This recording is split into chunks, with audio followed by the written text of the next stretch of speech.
And we are live. Dizzy Tailor, hello, how are you doing? Good morning, good evening, good afternoon, wherever you are in the world listening. I am very, very happy to be having a conversation with the one and only Alpa. Soni.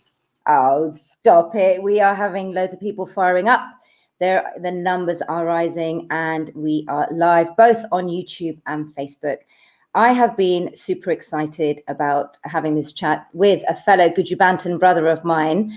I'd like to share with the audience just how we connected, first of all, before we get into the nitty-gritty of what it means to be a human-being-ism. And you approached me via email and touched my soul with the beautiful email that you wrote me. It was at a time when I was feeling quite disconnected from the community. And the words of encouragement boosted my sort of morale, will stay with me forever, Dizzy. And I truly am humbled that I've kept that email. And since then, we have spoken quite a lot and have become good friends.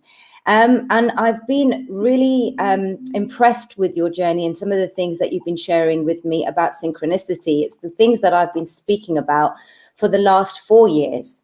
But not really quite making sense of it with my friends, you know, with numerology, seeing the signs, and this is where we've both really connected.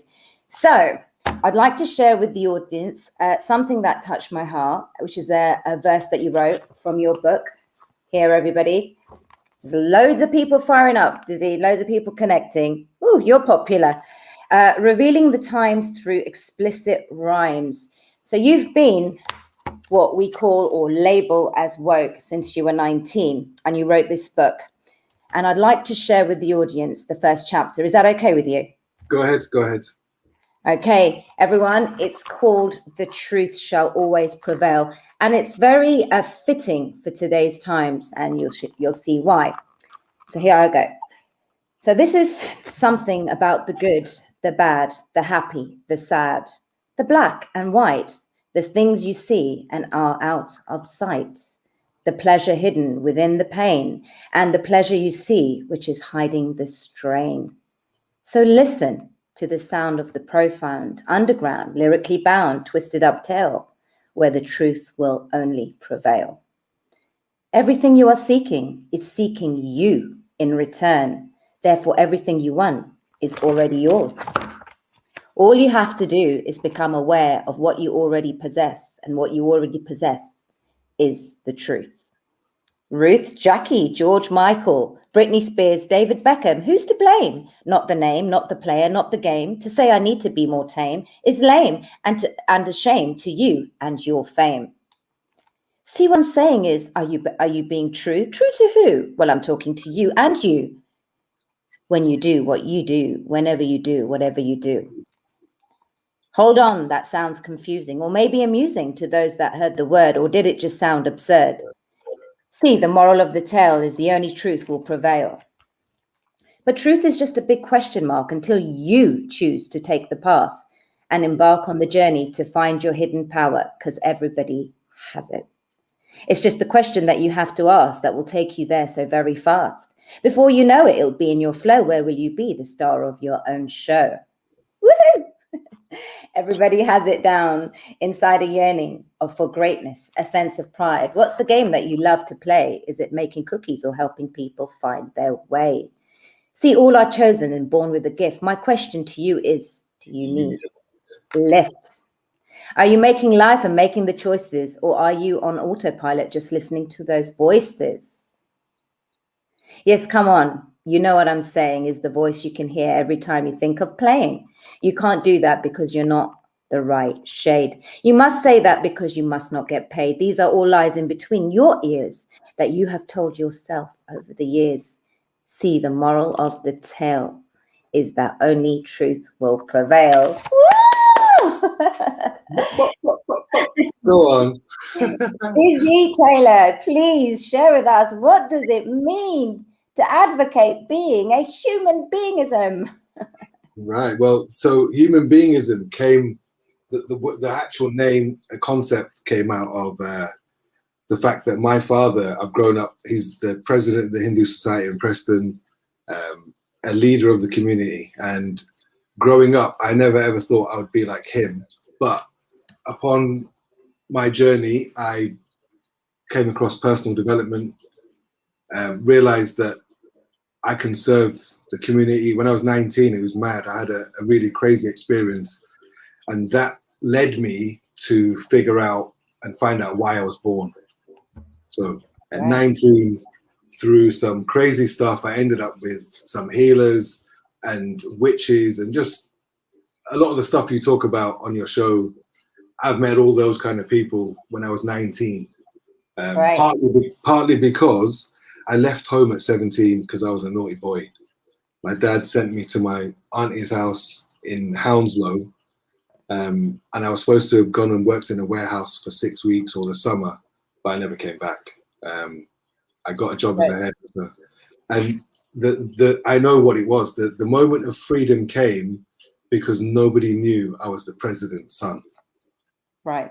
London. No one knew my dad. See, growing up, when your dad's famous, when your dad's the president, when your dad's the organizer, when your dad's action man, superhero, first Indian to become a magistrate, he's got an MBE of the Queen, he's a community leader. And when I found out what my purpose was on earth, at the time I was a hairdresser, I was interested in girls and mobile phones. I was not interested in healing the world. I was not my journey. It's not what I wanted to do. And I said to my spirit guides, so-called, I've got a red Indian and a Chinese guy. So I've met them. We're mates. We communicate all the time. But that's from way back then. Once I understood what it was, I said to them, look, can I still be a hairdresser and do this job on earth? And they said, yeah, because as a hairdresser, you're meeting people. So I think one of the things that I really loved about hairdressing was I'm meeting people. I'm in their space every day. And what do you tell your hairdresser? You tell your hairdresser the problem, right? So a hairdresser is a counselor, a shoulder to cry on, a motivator, anything. So I was that guy. But I was doing it because I was into ladies hairdressing, not men's. Yeah. And I had a lot of fun. I loved it. So quite a lot of pressure with your family background, being the son of somebody who's well known, and I only know too well the sort of societal conditioning that we have within the Indian community, especially with what I'm doing and being very vocal about the global affairs we're going through currently. So kudos to you for, first of all, writing this book and expressing yourself, because this is essentially what this movement is also allowing us to do, is to become like conduits of our own expression to help humanity raise their vibration and their frequency. And we all have something, a gift, which you eloquently put in your poem, to help other people. And of course, with what you were doing at Cut and Grow, that's what it's called, right? Cut and Grow. So Cut and Grow was, so I left hairdressing when I was, after going to Tony Robbins. I went to a Tony Robbins seminar by a good friend of mine, Chris. So in fact, before I go any further, that there was a part of the truth, which everything you are seeking is seeking you in return. Therefore, everything you want is already yours. All you have to do is become aware of what you already possess, and what you already possess, the truth. That was told to me by a gentleman called Dennis Fleming.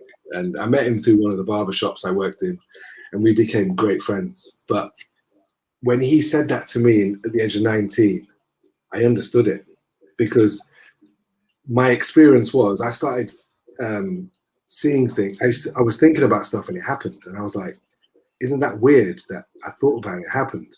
And this was in the hairdressers. And I said to my mate, I said, listen, I'm going to do an experiment. I'm going to see if I can get something. I'm going to think about something and see if it happens. And the story went like this. I'm going to see if a 32-year-old woman can ask me out for dinner. Because meeting a 32-year-old was easy in a salon full of women, right? And how old were you? 19. And you were specific about 32. 32, yeah. I won't go into that, but yeah, Not I heard 30, 32. No, it's 32. That was it. So, and the thing is, I said I'm going to do something unique. So she's a 32-year-old woman has to ask me out for dinner. This was the first test, okay? So my boss, Lynn, she goes to me, right, Dizzy, do something to get some more customers in the shop. So I was like, okay. I went to the newsagents next door. I bought some chalk, and on the pavement outside the window, I did 2 eyes and a smiley face. Anyway, as I finished doing the smile, this lady was walking past, and she stopped and smiled. She goes, "That's a really good idea." I said, "Oh, you like it?" She went, "Yeah, I like it." I said, "Do you want to get a haircut?" She went, No, I don't want a haircut." She goes, "What are you doing on Sunday?" I said, "Nothing." What? I said, "What have you got planned?" She goes, "Do you fancy coming for something to eat?" I said, I don't mind. I said, I don't usually ask ladies how old they are, but can I ask how old you are, please? She said, "I'm 32. I looked at my clock. That was 7 minutes. So I was thinking, wow, what's going on here? Yeah, I've discovered something here. So then what happened? I turned up, and it wasn't an intimate romantic date like I presumed. It was a Lahori Karai in Southall Broadway, and there were about 40 other brown people. And I thought, wow, okay. I had some food, and then everyone got ushered upstairs to a function room. And we all sat down, and it was like classroom setting, and the gentleman at the front called Emilio came to the front of the room, and he picked a bow and an arrow with a sharp point, and he put it at the soft point of his throat, and he went towards the wall, and he said, "Right, I'm going to lean forward now. All right, guys?" And everyone was like, "No, don't do that." And he snapped the arrow. And then he asked everyone to volunteer who would like to do it. And 1 or 2 people got up. And then after that, he got some boards. And now everybody punched this. They broke the board. And except this one little lady. And she didn't do it the first time. So we all encouraged her. Anyway, she smashed it. And everyone just started cheering, saying, "Wow, well done." And then Emilio goes, "Right, if I was to organize for all of you to walk barefoot on hot coals, how many of you would do it?" And everyone was like, "Yes, come on, let's do it. We can do it. We can do it."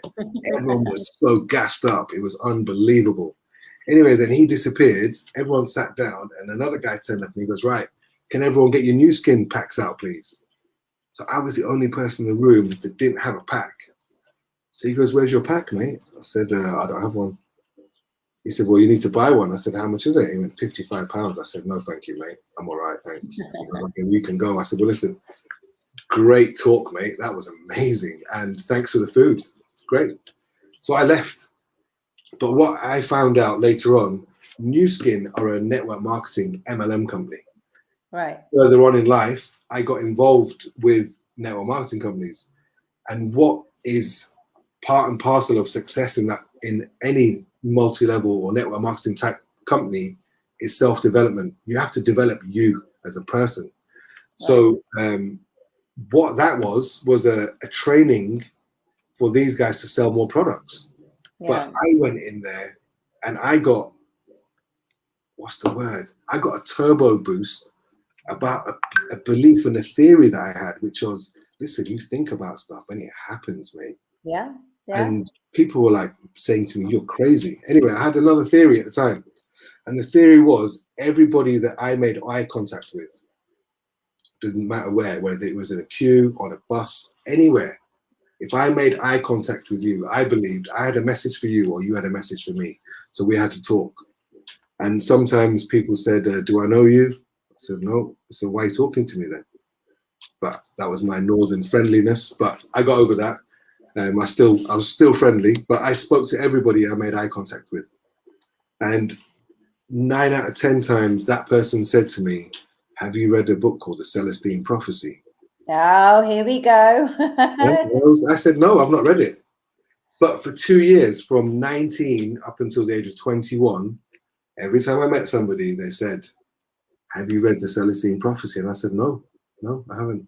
Anyway, at the age of 21, I remember coming home and my girlfriend at the time was reading a book in bed. And I said, "Let me have a look at that book. What are you reading there?" Everything I'd been talking about, everything I'd been saying was already in a book that I've never read. And that was The Celestine Prophecy. So it was a confirmation that everything I was thinking was true. I like what you just wanted to interject there. I like what you said about MLM marketing and how it's a journey of self-development. Because if you look at what's going on right now, mainstream or over the years, it's kind of had a negative connotation, hasn't it, with MLM? and all these pyramid schemes and what have you. But ultimately, it gives you the autonomy for being master of your own life, and then developing yourself along the way. And you meet so many different people, and it's a journey. I mean, the thing is, people don't realize everything's a pyramid. The government's a pyramid. Money's a pyramid. Money's the biggest scam on the planet, but we won't talk about that today.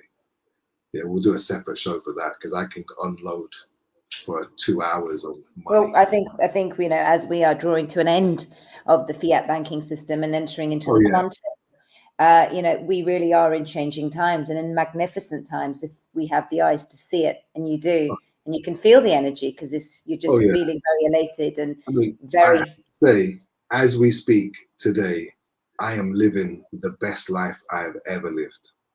In my 45 years of being on Earth, it has never been the level it has now. I mean, I've been talking about thoughts become things. The speed my thoughts become things in the last 21 days is scary, to the point where traffic moves out of its way just because I wanted to move. It's been. And what is this? What do you think this is attributed to, and why is it happening? That's being fully immersed in my purpose. I know my purpose in life, and I've been married for 10 years. I've been a husband and a father, but I'm in a position now where spiritually, mentally, financially, in every aspect of life, I can look after my family and not have to worry ever again. So that I know I'm in a position I can look after them forever.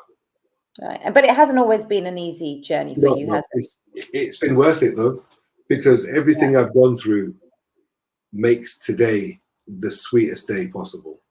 Because to have a dream at 19, so going back to my father, thinking that I wouldn't end up like him, but I did. But I said to my dad, I said, you know how you've served the community?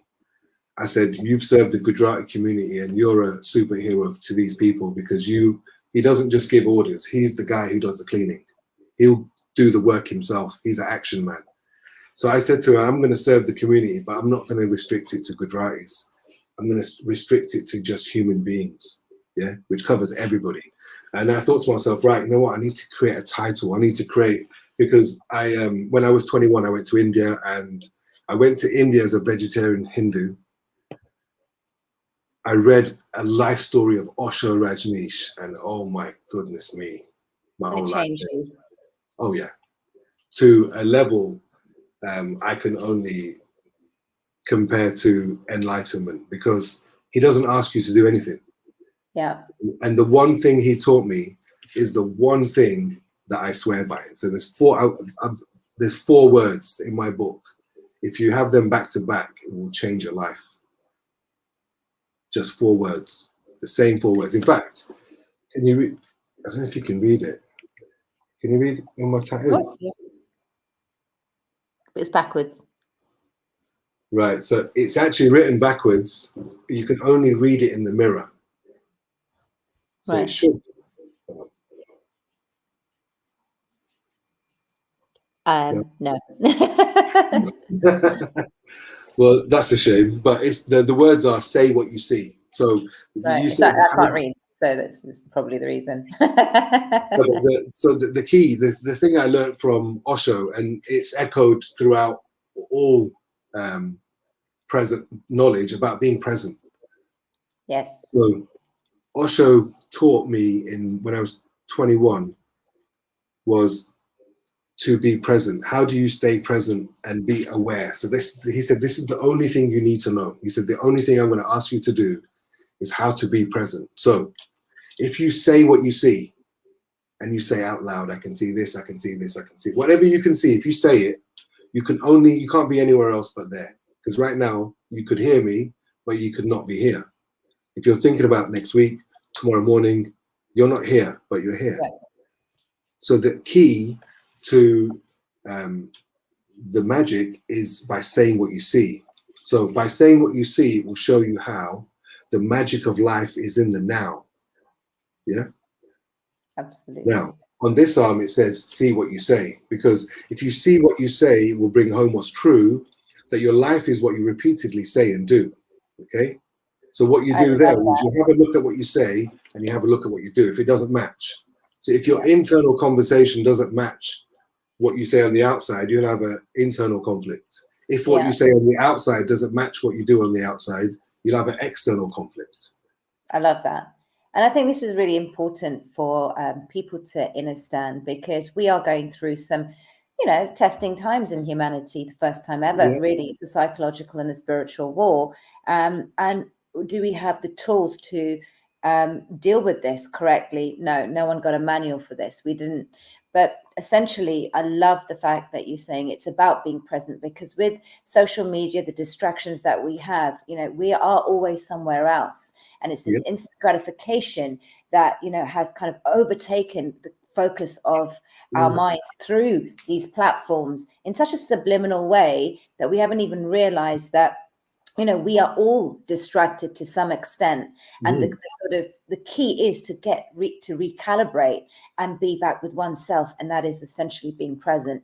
So very important. And it's important also for my viewers to understand that, it may sound like everything's great and hunky-dory for you right now in this present moment, but you've worked to be where you are today, and it hasn't been easy. I don't want to dwell on that, but it's how we overcome and stand tall in the face of adversity, which is essentially very, very important to feel and to be aware of in these times, because with the misinformation, with everybody on different pages, being present is absolutely key.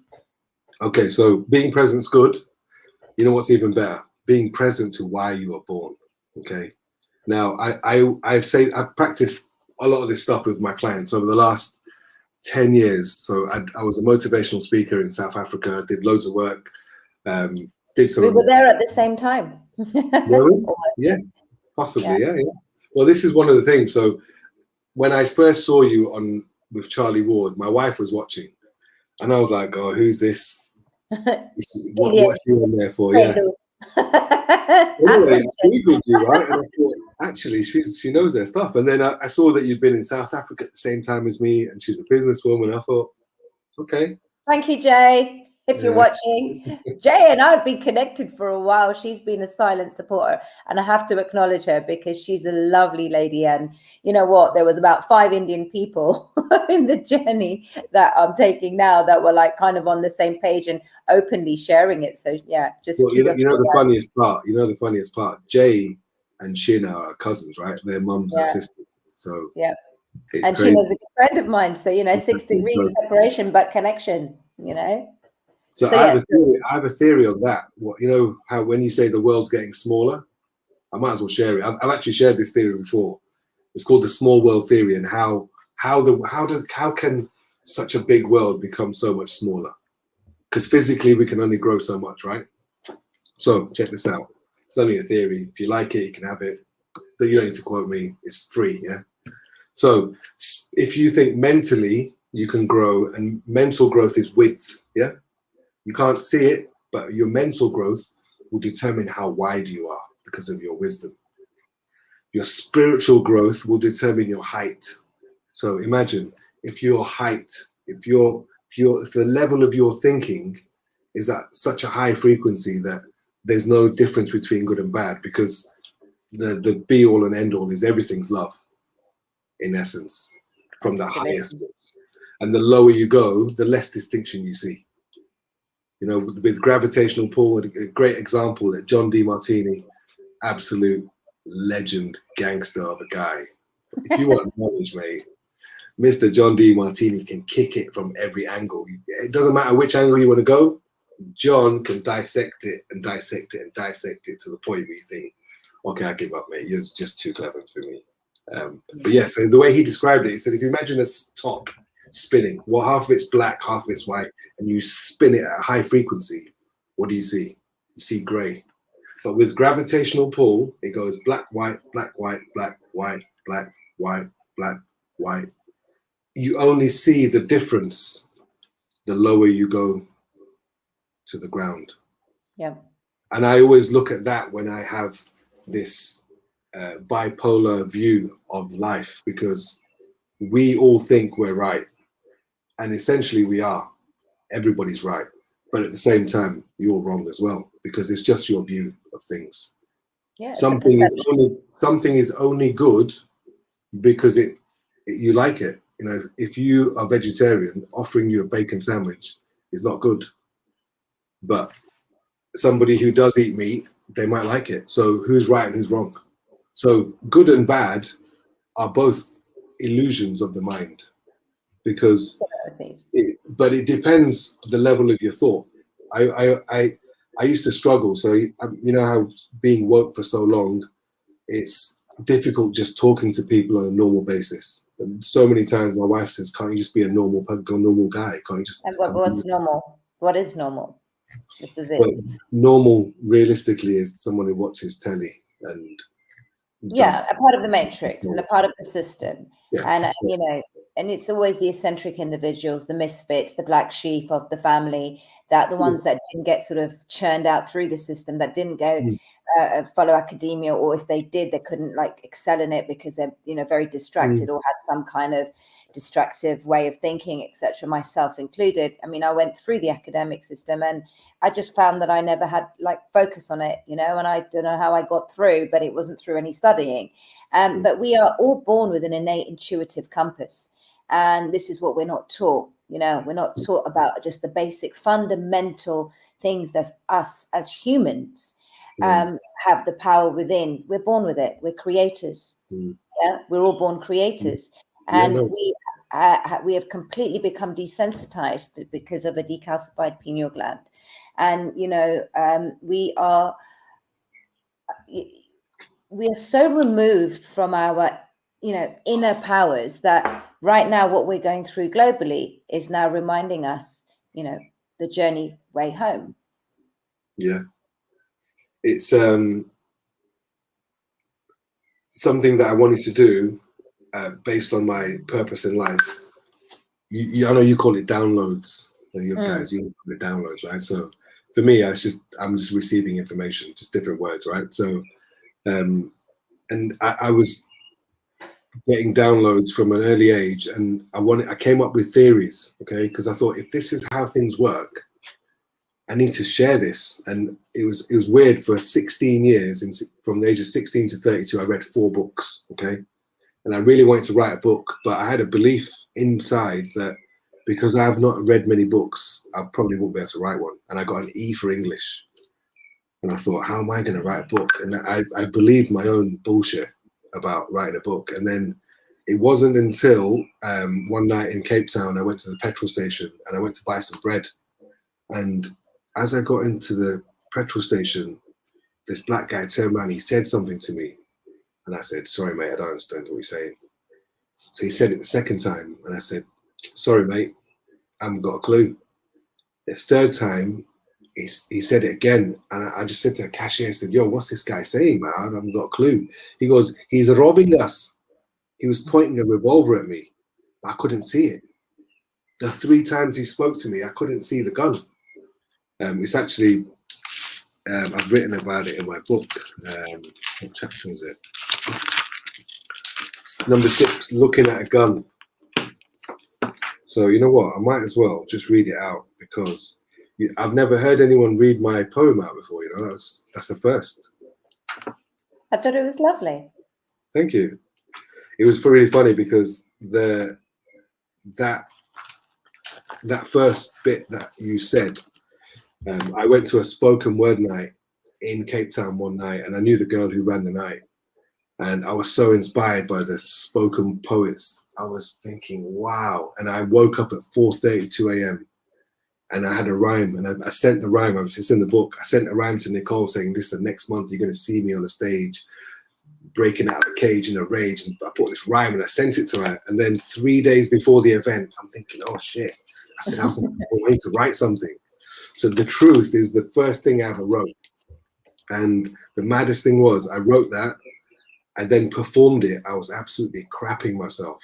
I'd spoken in front of thousands and thousands of people, but speaking poetry to people was beyond my comfort zone. And so I called all my mates for support, and everyone turned up, and I did it, and it was great. And the next day I went the V&A having some pizza, and the waitress said to me, "Excuse me, were you performing at Versus last night?" I said, "Yeah, I did." She goes, "I thought you're really good.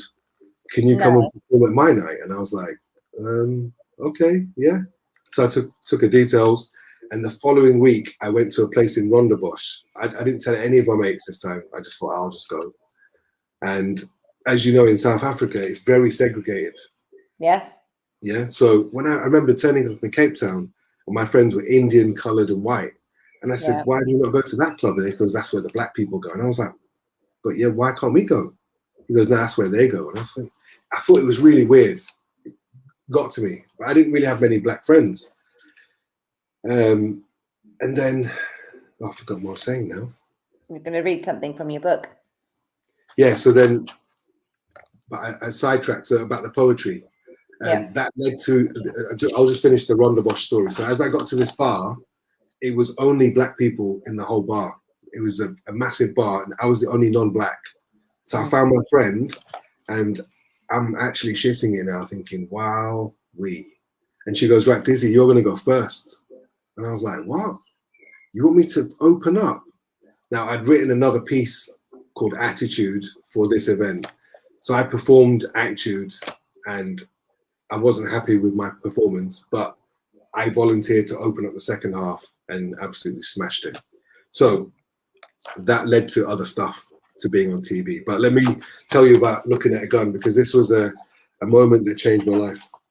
When you see that your life could be gone in a flash, all because a guy just wanted some cash, and all you wanted was a loaf of bread, and as a result, you could have ended up dead. But instead, you've lived to tell the story, how danger and fear turned into absolute glory, where it could have been so easy to say, "How shit is this?" when in actual fact, it turned out to be pure bliss. The way I thought and what I would have left behind was the gift in awareness, and it freed my mind to release my potential with the urgency of time, getting it all off my chest and out of my mind. The question I had is, what legacy will you leave behind? What will they say? What talent he had? If only he wasn't so blind. If only he could see himself reaching the top, he would have seen that he was the cream of the crop. What will it take you? What will it take for you to see? I had to have a gun pointed at me. Let's not wait for that day to arrive. So search inside for what makes you feel alive. This is the key to eternal bliss, the answer to your questions and even your wish. Isn't it amazing how it all falls into place when some of us are still lost in what we call the rat race? The golden rule that takes away time is the acknowledgement of the present in the space of your mind. See, all you are searching for can be revealed right now. And I'll say it again, being present is the way how. Say what you see and see what you say. There's a strong possibility you will always find a new way. Oh, I love that. Do you know, I think you and Mark Atwood should talk. He's brilliant with his poetry, and you both to collab would be amazing, especially during these times, because people are drawn to that, you know, this form of expression. It touches one's soul in different ways, and it has an impact on people in different ways. There's a nugget of information in everything that we read or learn from other people. So yeah, thank you. So it took a gun to your head. Yeah, but I mean, the thing is, it was funny because that being present with a gun, at that time there was a massive craze of life coaches, right? Yeah. It was a big craze. Everyone's becoming a life coach. And my mate from London, he was doing an online life coaching course. And from South Africa, he used to Skype me, and I said, "Right, go on, tell me what your questions are." And I would answer all his questions for him, right? And he's doing the course.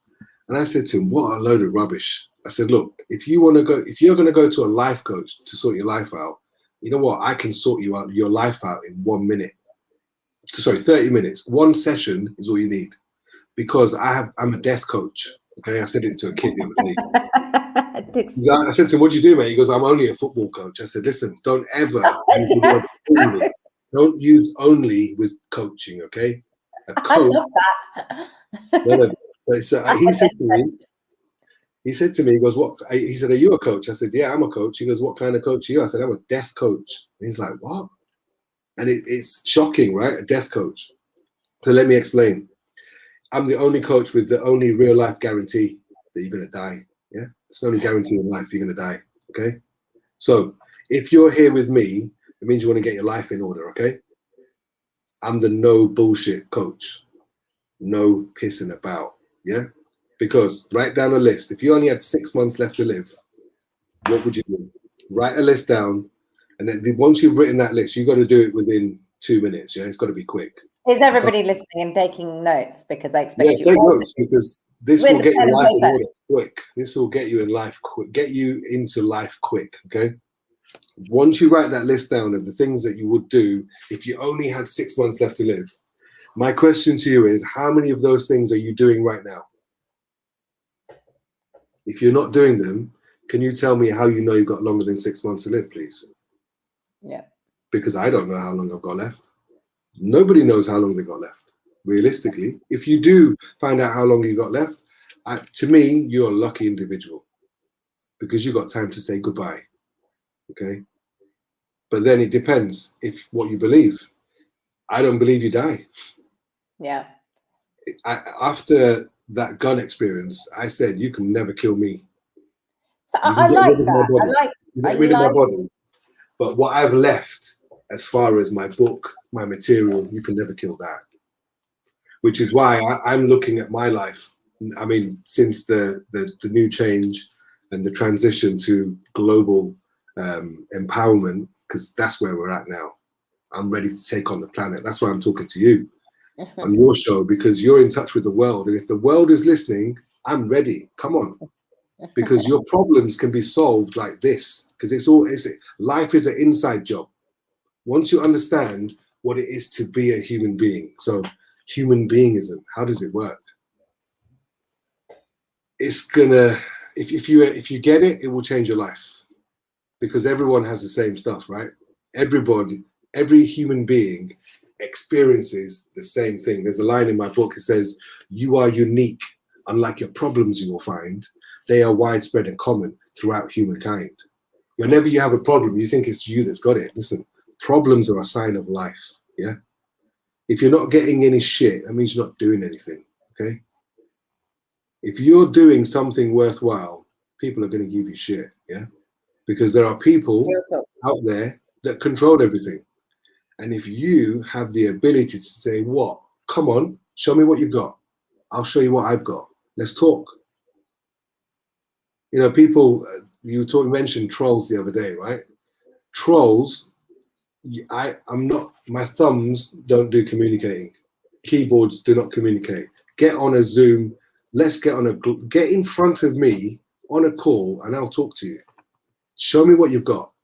I'll show you what I've got. But look, this is a growing issue at the moment with what we're going through. And just generally on social media before all of this, trolling has been so like it's a manipulation tool from the bad guys, you know, to seep into the psyche of people so that, you know, psychologically people are always kept at a low vibration because of this dependency of the instant gratification via social media. And I sort of observed this psychology of social media about 4 or 5 years ago, and I could just see what it was doing to people. You know, people were really sort of like hooked on it. However, having said that, there's always a positive and a negative to everything. And, you know, it serves a purpose. It's serving a purpose now. And it's a platform where people can express themselves. So there's that duality with it, you know, within it too. But I just want to go back to the personal development as part of your life where you were this life coach. I mean, it just seemed like a few years ago, suddenly everybody wanted to become a life coach. And I started observing that and, you know, found it a little bit strange that how I think life coaches comes with experience. Yeah. And I like the fact that you said death coach, because that is the only certainty, but our soul always lives on. Yeah. So, you know, this needs to be sorted out internally. And people are like, well, how do we do that? And it's the layers of where and how we're desensitized to self and real self, the I am. Yeah. And one of the things that I observed in this last 15 months, like yourself, was not aware. Many of my followers know my story, but just if anyone's new to people that know you or that have come here for the first time, I was not awake to all the conspiratorial realms. I didn't watch the news. I hardly watched many movies. And I was that one that, was very disconnected from all of that kind of stuff, the media. And it was really weird. About 4 years ago, I went through a shedding process of like the sort of handful of celebrities that I followed on Instagram. I just felt such a big disconnect because I found everything very fake, this kind of fake gratification. And I just sort of moved myself away from it, and spiritually just didn't realize I was doing it consciously, but going internal. And I get why now, because there was a higher purpose for me to be. It was like preparatory for this moment, to sort of stand in the face of this adversity, or this sort of this stage that we're going through, this phase, and be congruent with the message that needs to be heard. And it was a bit stifling within our community, as you know that yourself. Why do you think that is? I'd like to ask a brother that. Why do you think there is a big cognitive dissonance within our communities just to be silent about alternative and critical thinking? And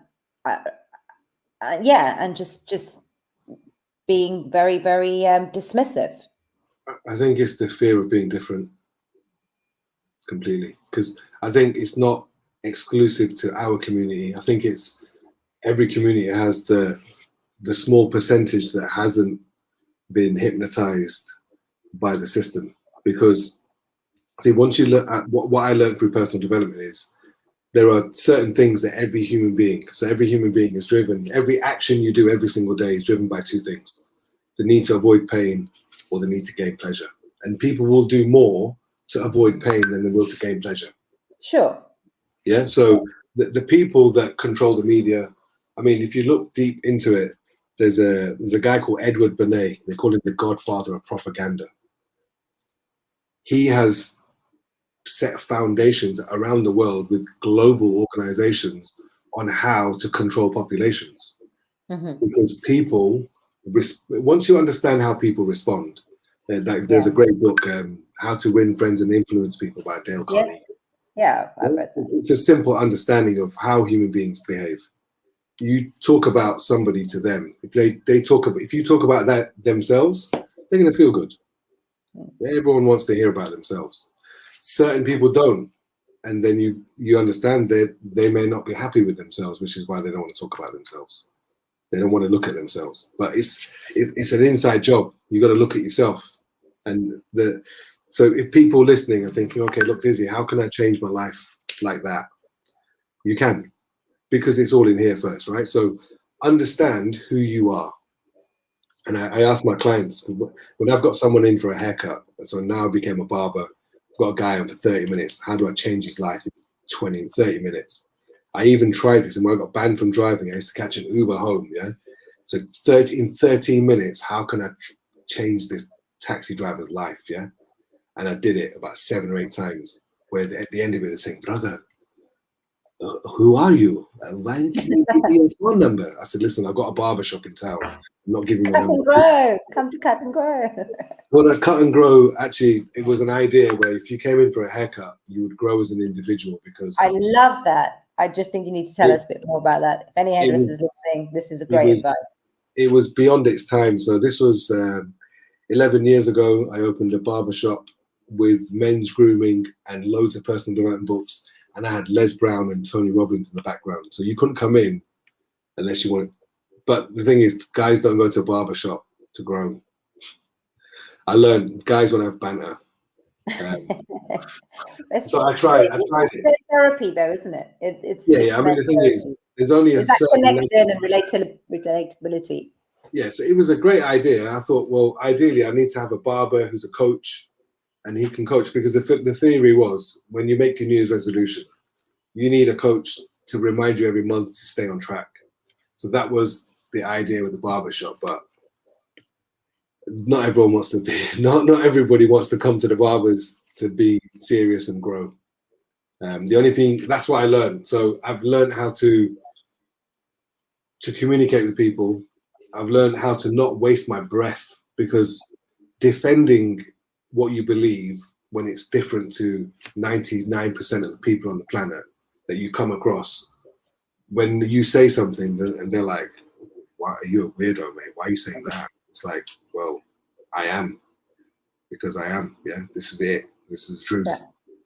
Yeah. And what I learned was, in order to stop getting tired, I just asked them a question. Tell me which one you relate to the most. Are you a spiritual being having a physical experience, or are you a physical being having a spiritual experience? Tell me which one feels more like you. And depending on where they are will determine how much I'm going to go into, because it's a waste of time.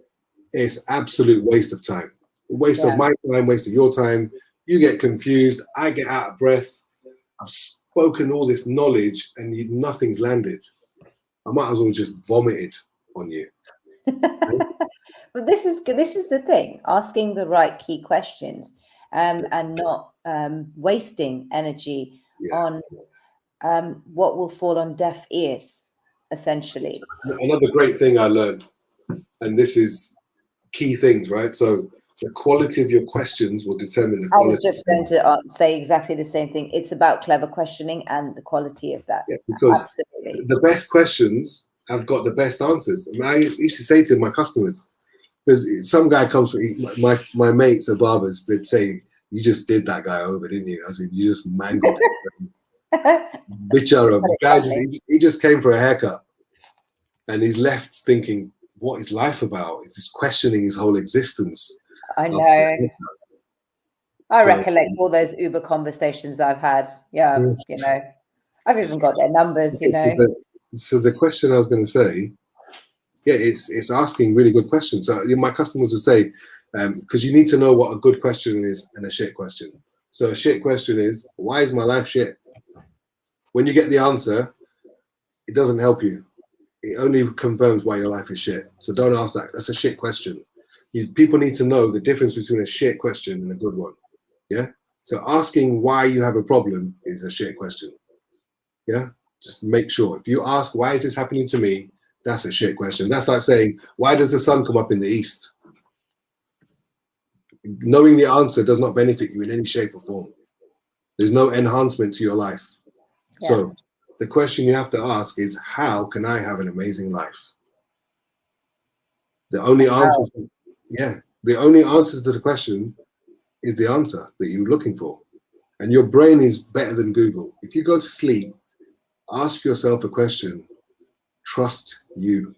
Trust yourself. Trust your inner being, because you go inside yourself and you'll find out the true magic. You'll find the true power, because nothing on earth has been created without being created in here first. Yeah. Anything that's created by human beings had to be here first. Yeah. And if you want to learn from nature, a tree does not put any effort into becoming a tree. Yeah. A flower doesn't put any effort into blooming. A grass doesn't put any effort into being a grass. If you're putting lots of effort into being you, you're not being you. Because you are an infinite being of unlimited potential. And the only reason you don't think that is because you don't believe it. And the reason you don't believe it is because you haven't seen it. And the only way you're going to see it is if you look where it is, and where it is inside of you. You don't need to read no books. You don't need to do anything. Absolutely. You need and what would you say to people? What would you say to people, sorry to just interject, that are living in a place of fear right now, with the uncertainty of whether they're on the page of, oh my God, there's this deadly virus and it's going to kill us and we need to get every single thing that does done to ourselves to prevent ourselves. Or on the other side, the fear of, oh my God, what's going to happen to people that have, you know, and where's this all going? When's this going to end? La la la la la. What would you say to these people? Okay, I would say, whatever you focus on is what is going to determine how you feel. Okay, so I'm writing my third book. Okay, the second book hasn't been printed yet. I wrote it at the same time as the first book. I've just never got around to printing it off. It's called Pick Me Up. That's a sick book as well. You'll like that. But this third That book means it's good, by the way. It's a sick book. I have a lot of people from America as well. Okay, it's a badass book. Bit lingo there. There you go. What was I saying? Oh, the third book, Magic and Misery. And that's a book about how two people can see the same thing at the same time. One sees misery, one sees magic. And that's all down to how you see it. So altering how you see things can change your world, because what you focus on will determine how you feel. So if you live in England and you don't want to go to work, you get job seekers allowance if you can't afford to pay your rent. There are so many reasons why you can't complain. I remember I had this theory where your happiness level, if you put concrete, so concrete is your lowest, you can't go below happy. You block it off because you look at why you're so lucky in life. You know, the chance of you being born is 400 trillion to 1. There's more chance of you being struck down by lightning twice running around a field naked than someone being born. So based on those statistics, you're born a winner. The fact that you exist means you're a winner. Once you acknowledge all the things that you already have and you're grateful for those, automatically your world changes. And you only have to try it to see it. Yep. And I'm just looking at all the people that have just joined on, lots of comments firing. Here's someone from Urban Spirituality, really, really good conversation. Somebody's saying cut and grow. I love it, my fellow hypergenius Dizzy. Brian, Pitt, I don't know what he's saying there. Candice, hello Candice, hi to you. And Brian's saying we are human beings having a spiritual experience. We are spiritual beings having a human experience. So thank you. And then Christy saying, what a lovely human. I used to have my own gent salon in Leeds. Wish I'd met Dizzy back then. Thank you, Christy, for those comments. But yeah, some very profound insights there, Dizzy. Thank you very much. Thank you. Yes. So the 4 words that can change your life.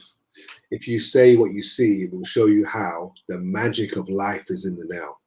So the trick is, look, once you experience magic, you can't quantify magic, because magic is something unreal. And you have that magic available like that. So by saying what you see, it will show you how. The magic of life is in the now. I mean, if you're walking down the street, and I do this all the time, if somebody is coordinating their clothing and they're properly pimped out, I'm going to say, excuse me, you are dropping it like it's hot today. I've got to acknowledge you. Did you consciously coordinate everything? If you did, big props to you. You're smashing it today. I'll just walk off, yeah? If they didn't, I'll say, mate, you are naturally got swagger, yeah? So big up to you, and I hope you smash it today. I do that all day long, every day, because I'm not scared of saying what I see. Yeah. But I only say good stuff. There is always something good to say about everybody. Absolutely. I like the way you put your headband on today. It looks good. I wear these one because it hides all my white hairs, but it's also like a nice support. I was going to say that too. No, my hairdresser. I'm going to do a little bit of a hand up from everybody to say like whether he should keep the beard or shave, but that's at the end. What was I going to say now? I've lost my train of thought. What were we saying? You were saying something there. Anyway, look, that's it. Yeah. So, you're very positive all the time. Every time I speak to you, and I know that it hasn't always been easy. And I said that earlier on in the show. And there are people going through hard times at the moment. Yeah. And you've been there. You've been there. And, it's not just all fake hopium, but it's just a pragmatic way of thinking and being, so that we are always vibing at a high frequency. And it's not always easy for people to do that. Yeah, I'm going to be showing some kind of understanding to where people are. You can only meet. others as far as you've met yourself, as I always say. However, it's great that you've said, you don't have to read loads of these self-help books, because there's that pressure of, being in a controlled way. Again, NLP and all these kind of ways, they are quite hypnotic. They hypnotize. But you've been through some dark night of the soul phases and in your life, and it hasn't always been easy. How have you been during these times, and how has that impacted you today? If you talking the last 12 months? Just whenever, you don't have to say when they were, but you've experienced them. Oh yeah. I mean, the thing you have to understand, you're never going to avoid dark times. You're never going to avoid challenges. As long as you understand that, look, that whatever you're made to face is only going to build you as a bigger person. Yeah, there's nothing. I always said, you're not going to think of a dream if you're not capable of doing it. Yeah, the only thing that stops you from fulfilling the ideas you have is you. Life is an inside job. You are the beginning, the middle, and the end. Life has got nothing to do with anybody else. Look, the moment you take responsibility for every result in your life, you're free. Yes. Because it's got nothing to do with anybody else. You choose how you feel every day. It's up to you. How you feel is based on how you keep yourself. If you keep your shoulders down, looking down, your physiology contributes to how you feel. Yeah. What language are you using? That contributes to how you feel. Half empty, 100%. Half full. I say, it's on my wall. I've got some acronyms. One says life, living in freedom every day. Yeah, I live in freedom every day. We're always in the right place at the right time, and I always say the right thing to the right person at the right time. That's just how my life is. Life always works in my favor every single day. It doesn't matter what happens. If life shows you a card that you don't like. I remember getting banned from driving. I came out of court after getting banned for driving for 6 months. My business partner said, right, you've not been at this shop for 2 years. You lose one of the shops. And my wife had enough. She said, you know what? I've had enough. You're never at home, because I had my barbershops and stuff. And 3 things at the same time, negative. I loved it because I couldn't leave my shop. So the universe banned me from driving, from doing 36 in the 30 zone. I got banned, yeah. That meant I couldn't go to that shop, which means I had to work in Manchester. Number 2, it meant that I get to spend more time with my wife and son at home, because I'm not driving to Preston 2 hours every day. And number 3, I got to walk past all the shops near my house, which I always used to drive past. And it was 6 months in the summer. I got to know loads of Uber drivers, all the shops near my house. I got to know everybody. I was like, wow, I didn't even realize there was a shop here. And because I live in a Jewish area, I tried loads of Jewish food, and I was like, I've never had this in my life. And then I realized, I said to my mom and dad, I said, why have you never met any Jewish people? And to this day, my mom has never met a Jewish person. How crazy is that? Wow. And I was like, Mom, you've never met a Jewish person in your life? She went, no. But yes, so by having a negative, I remember my wife said to me, she goes, what happened at court then? Because I didn't tell her I was going to court, because she would have just gone mad, yeah. So in the morning, listen to this. I dressed up like a Peaky Blinder, yeah. I had the cap, I had the glasses, everything. I was the Peaky Blinder. I turned up at court, and I was so inspired. There was a little story that happened, and I said to the judge, I said, you know what? She goes, have you got anything to say? I said, you know what? Whether you take my license or not, it doesn't matter. I said, today I met a woman who opened a cafe in a place where she used to live as a girl. She left there, got married, her husband passed away, and this building came for sale.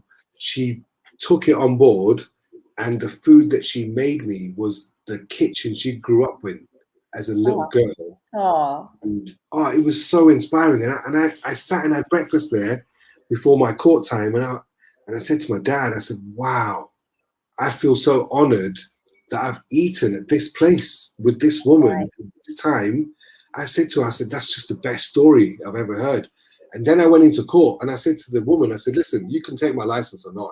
I don't care. I don't care. You can do whatever you want. Yeah. But I said, what I've experienced today is priceless. Now, that's a very, very good point to end the show on, because there's a few people saying to keep the beard, Dizzy, and I want you to share with us about what you're doing. Shave or keep the beard? Oh, no, it's already been Before you decided. do that, the point that I wanted to end this show on is just acknowledging everything that you've shared with us today, because essentially it's broken down into a really important thing you've just said there with this journey that you explained with these people, is connection. And ultimately, that it's that connection that we have with our fellow brothers and sisters, and how we are with them, and how we are essentially with self. And then that's going to reflect how we are with others. And you can't fake that. You can't fake, where you are internally. And I think there's just been some great. Dizzy's so cool. I think he's my brother from another mother. In my late 40s, used to cut hair, a poet too, so I can relate to him.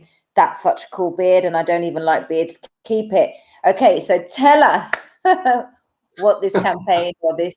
Okay, so look, my it. wife, I had a conversation with my wife because we were having issues, and I thought to myself, you know what?